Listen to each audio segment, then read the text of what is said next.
G'day guys and welcome to Disney Star Wars Continuity, the continued destruction of Luke Skywalker. Good.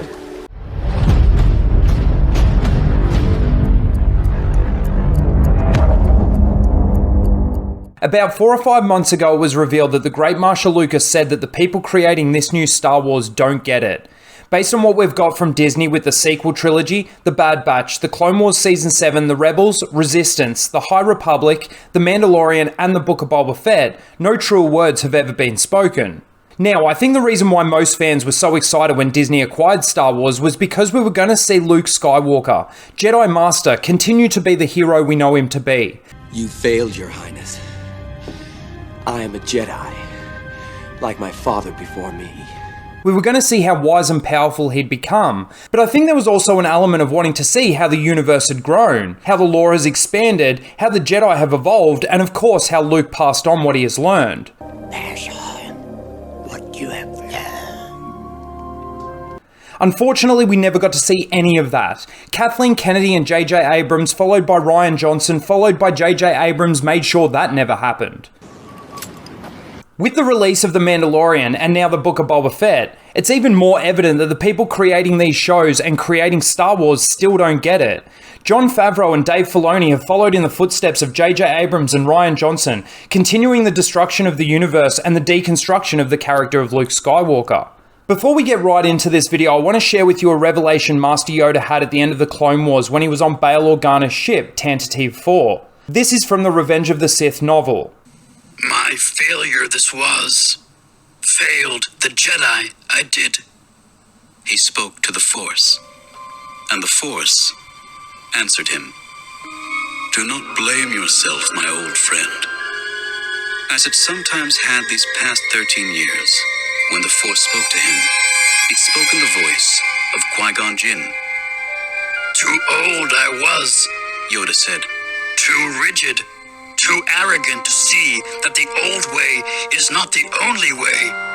These Jedi, I trained to become the Jedi who had trained me long centuries ago.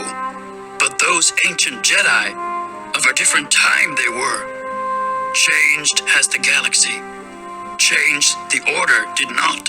Because let it change, I did not. More easily said than done, my friend.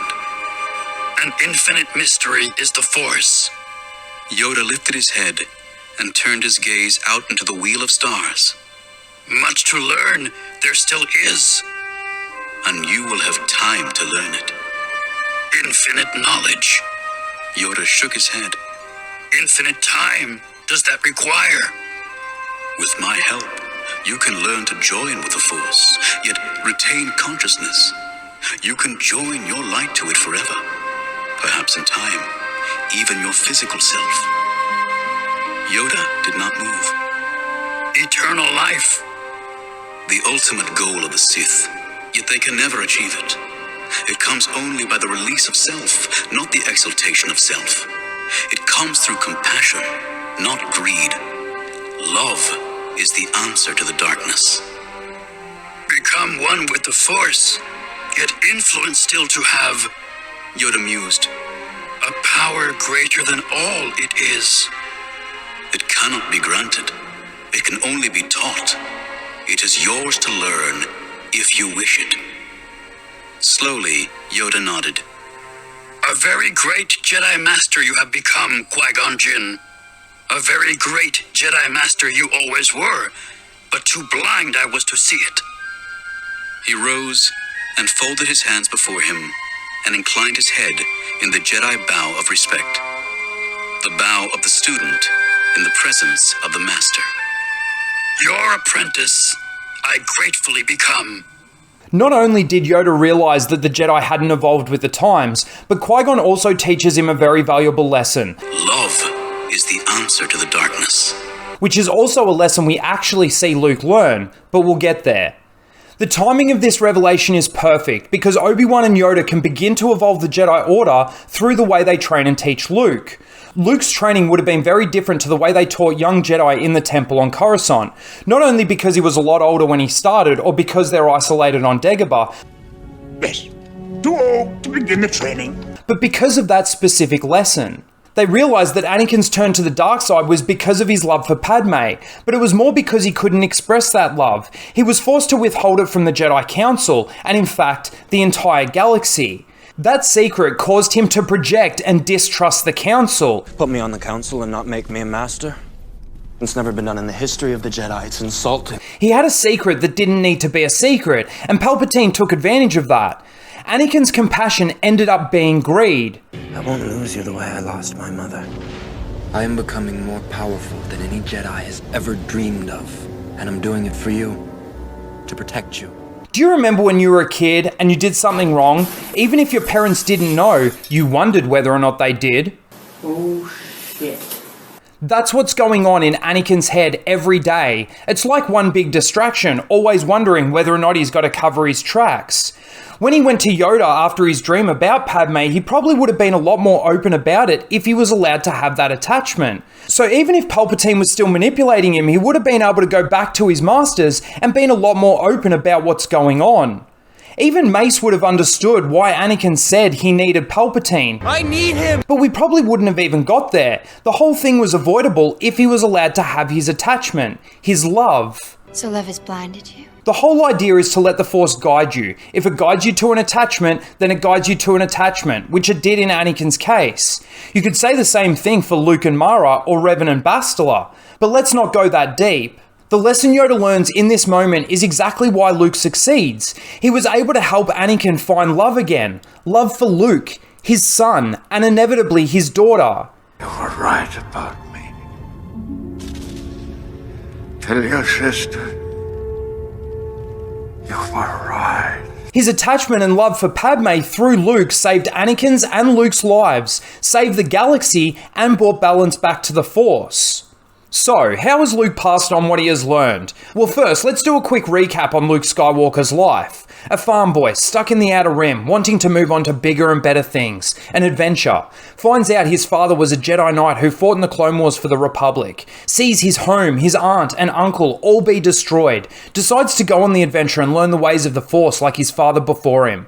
Throughout 3 movies, we see a farm boy turn into a student, turn into a Jedi Knight, and save the galaxy through the redemption of his father. Not to mention, finds out the man he thinks killed his father is actually his father, and throughout all that he fails and learns from those failures. That is why you fail. A man who sees good in the most evil man in the galaxy, his dad, and even though he beats Vader in combat, he turns down the Emperor and doesn't turn to the dark side, which makes Anakin turn back to the light to save his son, destroying the Sith and bringing balance back to the Force. It's such an epic story. Now, we all know how it turns out when we see Luke in the sequel trilogy. We see how defeated he is, his lack of optimism, love, wisdom, power, and attachment. I was weak. Unwise. His character-destructive reason to end the Jedi. It's time for the Jedi to end. Which is kinda correct, they were wrong with elements of their training, but Luke knew that from the beginning. There's also the murder attempt on his nephew's life and his ridiculous death. But we don't really see or know what led up to Luke being like this. Well, we do now. It turns out Luke learned nothing from Obi-Wan, Yoda, and his encounters with Vader, Anakin, and the Emperor. When we see Luke's cameo in The Mandalorian, I'd argue he's very much out of character. He doesn't seem very wise, he doesn't ask any questions or act like a Jedi. He just shows up, saves the day, and takes Grogu. I'd like to point out that this event is now completely pointless. In one episode of the Book of Boba Fett, Grogu is already back with Mando, which means the end of Mando Season 2 isn't going to match up with the beginning of Mando Season 3 if you're one of those people not watching everything, like the Book of Boba Fett. And based on the word of mouth, well, that was a load of shit. There's a very high probability that a fair few people fell off the Boba Fett bandwagon.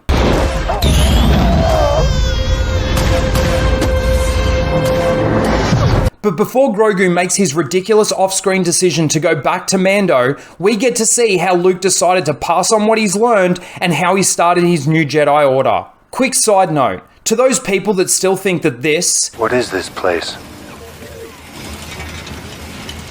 There's nothing now, but will someday be a great school. Isn't the same or connected to this? He had vanished with a handful of my students and slaughtered the rest. Well, now you're just being delusional. Now, I noticed a problem with almost every moment with Luke Skywalker in the Book of Boba Fett, and I'm not trying to be egotistical. I don't think a lot of these are an actual nitpick, but whether or not you view any of these as a nitpick is irrelevant if the point is valid. So, this is what I noticed. In the first moment we see Luke and Grogu in the Book of Boba Fett, they're meditating together. Grogu sees a frog and uses the Force to try and eat it, until he's interrupted by Luke. Grogu. Luke then uses the Force to lift all the frogs out of the pond and just levitates them. This immediately begs the question, what's the lesson here? Is it to say, if you become as powerful as me, you'll never go hungry? Or is it to say, look at how powerful I am? Who knows? Luke actually doesn't say anything. But if any of that is true, it's not very Jedi. It just feels like he's showing off. But neither is the whole idea of him lifting them out of the pond for no reason. Jedi to some degree are supposed to have respect for all living things, big or small. It's a tragedy that the Zilla Beast paid with its life for our mistakes. I don't see how this is respecting all living things, especially when there's no legitimate reason to do so. But either way, I don't understand the purpose of this scene other than... Oh my god! Luke then takes Grogu for a little stroll. Alright, let's go for a walk. Luke is telling Grogu about Yoda. His name was Yoda. He was small like you, but his heart was huge, and the Force was strong in him. And the way he spoke. He once said to me, "Size matters not." That's how he talked. He would speak in riddles. What Luke says and the questions Luke asks are really monotone, but also really strange. Have you heard anyone talk like that back home? Do you remember back home? Would you like to remember? I don't see the relevance of this conversation or lesson, if there even is a lesson. It was put in there so we could see a flashback of Grogu in the temple, but the way Luke is telling him about Yoda is like Grogu has no idea who he is. I want to tell you about someone you remind me of a great deal.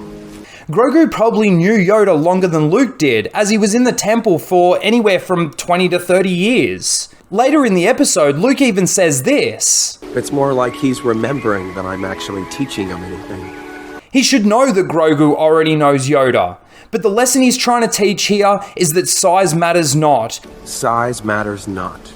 You know, just so that we can get a little bit of this. Size matters not. The problem is, the way Luke is teaching the lesson is pretty much pointless. There was a reason Yoda said size matters not, and it's because Luke said his X-Wing was too big and heavy. I can't. It's too big. Size matters not. Yoda wanted to make the point that size has nothing to do with it, whether it be your physical size or the size of the object. I don't believe it. That is why you fail. Luke just says it because Yoda said it, and again, it's put in there for this. Size matters not.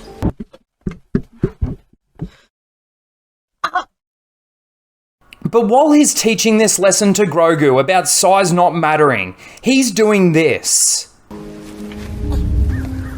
Luke should be patient enough to slow down and walk at his pace, or Grogu should be mindful enough to try and speed up a little bit. There should be no Force intervention for such a simple thing. If Master Obi-Wan caught me doing this, he'd be very grumpy. But that point is also relevant to the scenario with the frogs. Why is he using the Force so willy-nilly? It seems like he's more using it for selfish reasons. Very dark side of you, Luke. But that's not how the Force works anymore. It's just a superhero magical power you can use at your disposal. Once we come back from the flashback, Welcome back. all Luke says is the galaxy's a dangerous place and he'll teach Grogu to protect himself. Monotone and lame. The galaxy is a dangerous place, Grogu. I will teach you to protect yourself.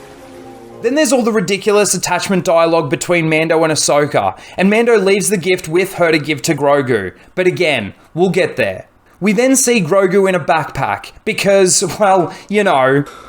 Nothing more will I teach you today. Clear your mind of questions. Luke says it's time to continue his training and asks him to jump. Alright, it's time to continue your training. Let's see you jump. Grogu does a pathetic little jump, and Luke says this. Really? That's all you got? I don't know about you, but to me that sounded very condescending. He then goes on to say this. Bend down, jump, and as you do, feel the Force flow through you. Surely they're not going to make Grogu do this already.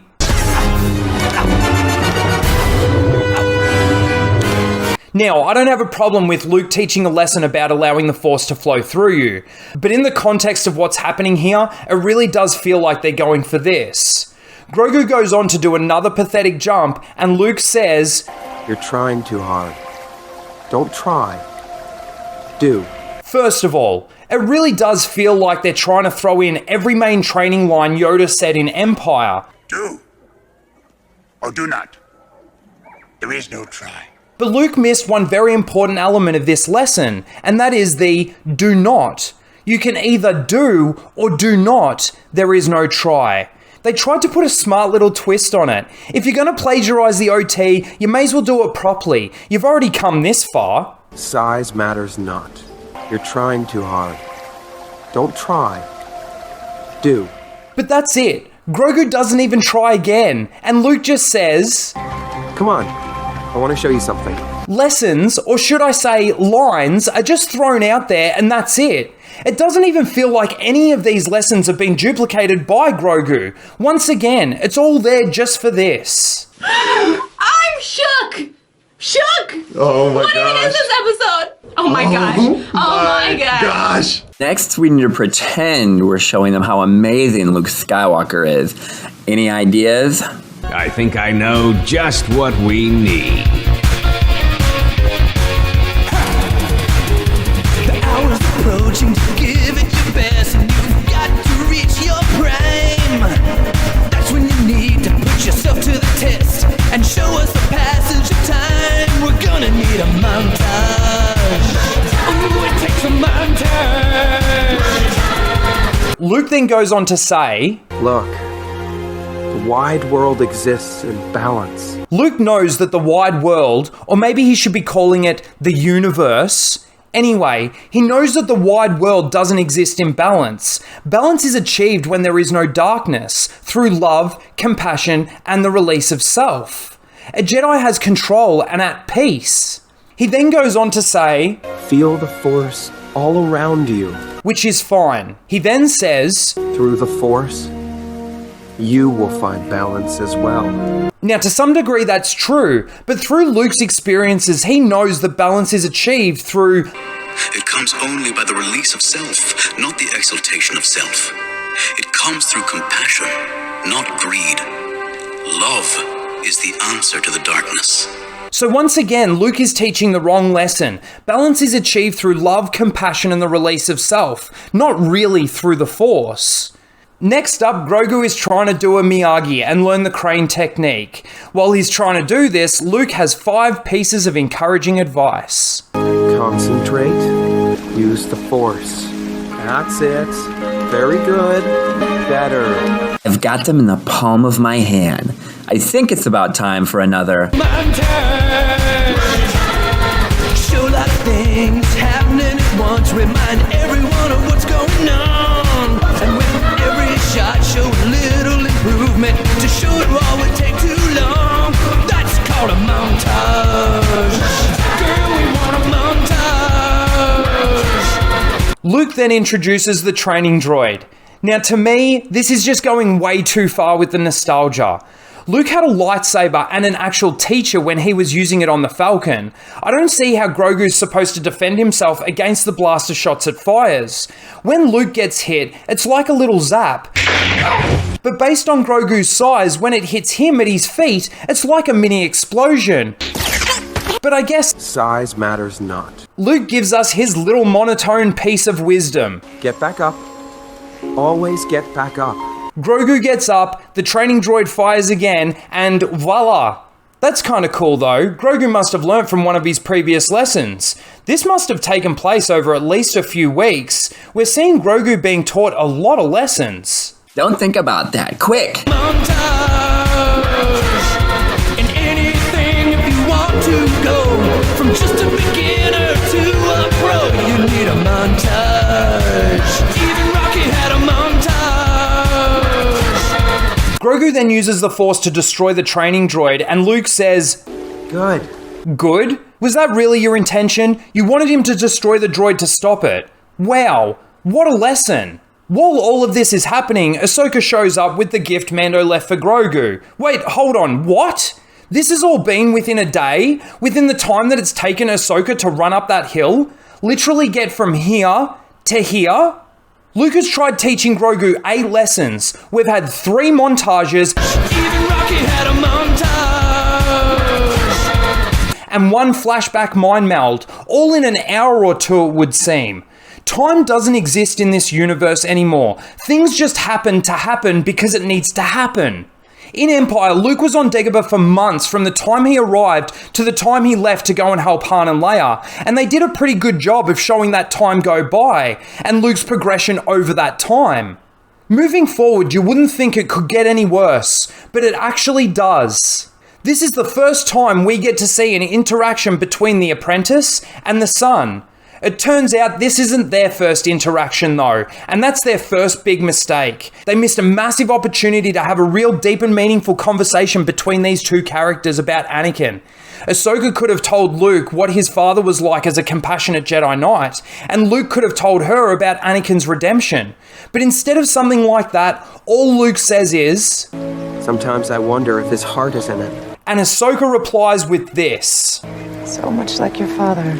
I don't know about you, but what Luke said didn't remind me of Anakin. Then there's all the other garbage Ahsoka says, and she leaves. But it would seem that they haven't even had that conversation about Anakin, because if Luke learned anything and taught Ahsoka those lessons, she wouldn't be saying shit like this. Grogu misses you a great deal.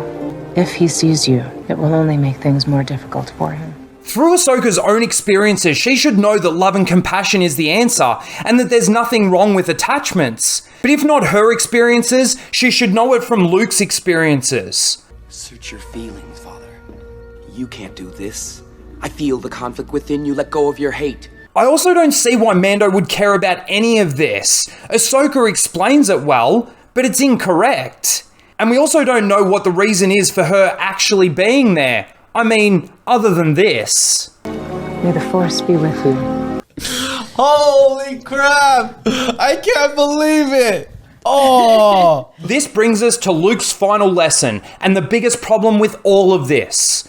Luke presents Grogu with the gift from Mando, but goes on to say, But before you take it, I will give you a choice. He then presents him with Yoda's lightsaber. It belonged to my teacher, Master Yoda. And says, But you may choose only one. If you choose the armor, you'll return to your friend, the Mandalorian. However, you will be giving into attachment to those that you love, and forsaking the way of the Jedi. But if you choose the lightsaber, you will be the first student in my academy, and I will train you to be a great Jedi. It really does feel like he's dealing in absolutes. Either he will give in to his attachments, or he will be a great Jedi Knight. Either way you spin it, he's dealing in absolutes. Only a Sith deals in absolutes. Why can't he choose the armor and still train to be a Jedi Knight? It really does feel like he's trying to blackmail him. It will take you many years to master the ways of the Force, and you may never see the Mandalorian again, because, Grogu, a short time for you is a lifetime for someone else. But based on everything Luke threw at him on the first day, I'm not surprised he chose to go back to Mando. But then there's the way Luke is talking about attachments like it's a bad thing. However, you will be giving into attachment to those that you love, and forsaking the way of the Jedi. As I shared with you at the beginning of the video, Qui-Gon taught Yoda a very valuable lesson. It comes only by the release of self, not the exaltation of self. It comes through compassion, not greed. Love is the answer to the darkness. Luke was taught through that lens by Obi-Wan and Yoda. He knows the mistakes of the old order, so surely he wouldn't repeat those mistakes. But there's also the fact that Luke witnessed love defeat darkness with his own eyes when Anakin saved his life, saved the galaxy, and fulfilled the prophecy. Because of his love, compassion, and attachment, he was able to have that release of self moment. I really don't think I need to elaborate on it any more than that. All I know now is that straight after this moment, Luke forgot everything he learned. No wonder he thinks it's time for the Jedi to end. It's time for the Jedi to end. But now I also want to know, how the hell does he have Yoda's lightsaber? Luke has gone from the hero of the franchise to the joke of the franchise. They have absolutely doubled down on the destruction they did to the character in the sequel trilogy. Everything we're seeing is still Jake Skywalker. The fact that Luke and Ahsoka still have this fear of attachment is probably one of the biggest pieces of evidence that proves that the people creating this new Star Wars still don't get it. They proved it with the sequel trilogy, all the animated shows, The Mandalorian, the Book of Boba Fett, and they're about to prove it even more once the Obi-Wan Kenobi show comes out. Thank you for watching, and please don't forget to like, share, and subscribe.